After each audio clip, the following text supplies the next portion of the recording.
print media will have to reinvent itself because the challenge posed by the social media, the electronic media, uh, has made the job of the print media a little different and more challenging. Like if I have to tell you, you can't write what has already been seen in media, social media. You have to write something on that in a different way. So you must have creativity. Explain a little more, which the electronic media cannot, obviously cannot. And the relevance of print media, I'll tell you, it will never die. Why? Because it's a record. People want to read at leisure, not just listen, something goes here and then you miss, then it goes out. So that's why the relevance of the print media will always be there. And I think the reinvention part, those who are reading print media now, you will see that a lot of reinvention is going on. They don't report that India beats England. They don't do it that way.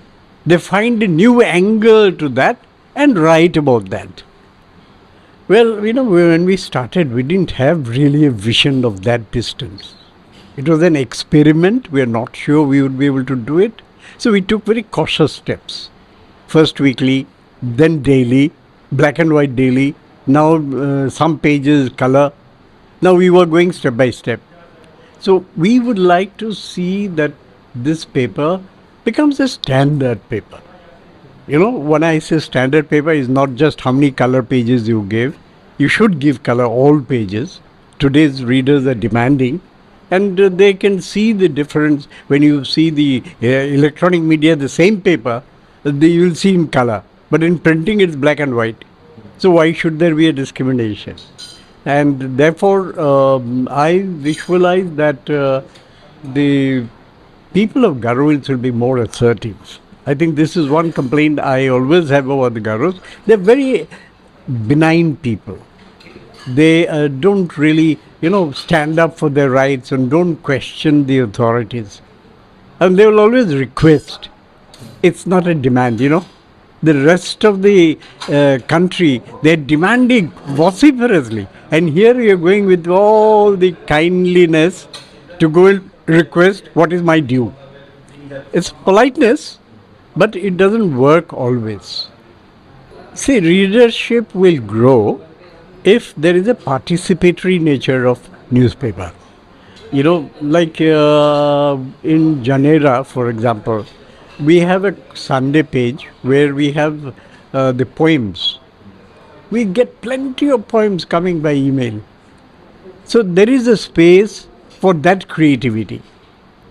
We need similar kind of participatory nature of readers' involvement. They want to express. They don't know how to express. It is the lack of language skills and also perhaps thought. Thinking is very important. Before you write, you must know what you're writing about. The thinking process hasn't developed here. We need to trigger that. So that, unfortunately, has not happened. But we'll have to, as media people, it's our job to tickle them in the right place so that they are woken up. The politicians will tell them all kinds of things. That's okay, because nobody wants to rub them on the wrong side, because politicians will be needed tomorrow and every day. So I think the newspapers will have to play a very independent role, citizen-centric. The newspapers must be people's advocate. Speak for people, not politician, not political party, not for myself, not for yourself, but for the people. That's when it becomes relevant. Otherwise, not. No, I'm not saying that. The one will complement the other. Suppose you as an hub news, you break a story. It's the job of the print media to develop it. Give more details. Give new angles. That's what I said earlier. So that's the job. But that's we are not able to do at the moment, I admit. Primarily because we don't have the kind of trained manpower. It will take a little while. So when you say my vision for next 25 years, I see the Garo boys and girls becoming more adept in reporting, more adept in editing. Then should know why newspaper, how to report, what to report. So that is what, once they learn the technicalities of it, then they will be on their own. How challenging is it to get reporters in this part Oh, of don't ask me that question. It's a terrible thing. We have been searching heaven and earth. We are not getting people. People who can write, they are not interested in journalism. They want to sit for competitive exams. They have other ambitions. So therefore, you miss out on the talent. So what do? You take the mediocre people, train them up, and let them loose. No, I want to say primarily because there is no demand. It's a demand and supply, you know. So there is people here are happy with what they have. The aspiration level is not there. You know what I mean? Like in Delhi, if something there is no water, they will go and shout in front of MCD. But here, Tura Municipal Board, nobody will go and shout. They will call up the MLA and say, I have no water. They will call up the NOCMA and say, I have no water. So it's basically they're outsourcing their right to these agencies. So that's why we are dependent. The community is dependent on somebody. They are not fighting for their own rights. That is the difference. I'm sure this will be dawning on them that we need to stand up on our own. I mean, it's our right. So citizens must get power, uninterrupted power, must get water, potable water, must have shelter, and other parameters of infrastructure. If the state capital can have, why not Tura? What is the problem? We are not step sister that we will be getting this kind of treatment. So obviously, in my view, the people are not aware of their aspirations. That we need good roads. Please tell the minister, tell the MLA, please get us good roads. That is not happening. That is where we are missing out. So that aspiration level has to go up. Let me tell you, I'm very disappointed with the journalism schools, mass media schools that I see in the Northeast region or elsewhere in the country. Very, very disappointing because they don't teach anything. The teachers are only having a degree, but they don't know journalism. You know what I mean? You have to be a journalist. If you want to be a swimmer, the coach must be a swimmer also. He can't have theoretical knowledge. So this is what is happening on all the media houses, no, not media houses, media institutions, where they teach journalism, print media, where they teach electronic media. The faculty level is so low, I can't tell you. That's what disappoints me, and I don't pick up people from there. First class degree holder, they come and look for a job with me. When I put them to a simple test, spelling test, they can't write. They can't explain what is news. I ask them, tell me, you have got a master's degree in journalism, tell me what is news. They can't tell me. Now what do I think of them? What do have they learned? Why is this certificate giving them first class marks and all that? So to me, this is not quality. This is not what we want. We don't want degree holders. We need employable people. No, so many things, because the media is a very capital intensive industry. You need to invest a lot of money, several crores, to make any worthwhile media house. No, that's not possible. Who will invest that money here? What is the return? The return is not there because you are at the periphery of the country with so limited readership. Our population is so less. 35 lakh is the state population. It's like a small town in India. 35 lakh is a medium-sized town in India, I should say. So our population being so thin, we are suffering on that count because the revenue will not come. Commercial advertisements will not come. And the government gives pittance. So that's not the way to recover the investment you have made. So that's why it is not growing. That is the difficulty. And plus, if you don't have, see, anybody who is an aspirant to be a journalist or reporter or whatever, he needs a wider audience. It's not so much the salary, it's the audience that I'm working for this big house and it has got a big outreach. I'll become a national and international name. But here, if you work for a state project, your outreach is so limited. So that's why the young aspirants who are capable are opting out to go to the metros. And you can't hold them back. So these are two different questions. One is that to the young people who might be interested in journalism, I would like to tell them firstly that they must have interest of the public at heart. If you are joining journalism, you are not doing a job. Journalism can't be a job.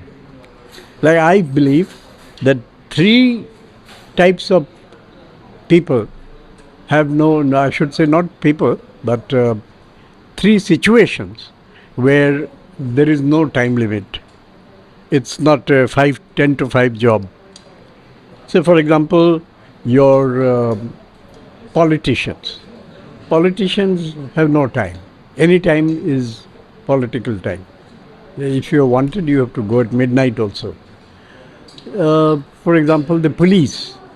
There is no hard and fast rule that you finish your duty at 4 o'clock and then you go off to sleep. Not necessary. If there is a requirement, they will call you and you have to come. So they also don't have. Third is the press. Press also, if there is a fire in my neighborhood, even if I am off duty, I'll have to report it. So, like that. So we have got politician, press, and police, and we have the dogs. Dogs have no fixed time. Anytime the thief comes, he will shout. So it's like that. So you have to have a passion for public. You must love the people. If you love the people, then you will make people-centric stories. Then people will care for you. That is what I think they should try and do. And as far as the readers are concerned, I think that we don't need to. The readers are very intelligent. In my view, they know what is what. They can. They are not. They are not so dumb. They understand what is what, and I don't see there is any difficulty with the readers. Readers want the right stuff. If you give them the right stuff, they will lap it up. It's a question of giving what they want. Yes, there will be something. We are going to go all pages color. That's one technical improvement we are making. It will require a fairly heavy investment, expenditure, not really investment. We have the investment done, but to run it every day, color pages will increase our cost. So we are examining how much we can do. We'll do it. That's for sure.